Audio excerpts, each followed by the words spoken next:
12 নম্বর দেওয়া আছে a square plus b square plus c square সমান 9, ab plus bc plus ca সমান 8। তাহলে মান নির্ণয় করতে বলছে a plus b plus c whole square, a plus b plus c whole স্কয়ারের মান। তাহলে আমরা জানি a plus b plus c whole স্কয়ারের সূত্র।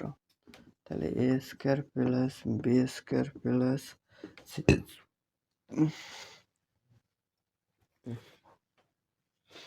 তাহলে a plus b plus c whole স্কয়ারের সূত্র হলো a square plus b square plus c square plus 2ab plus bc plus ca।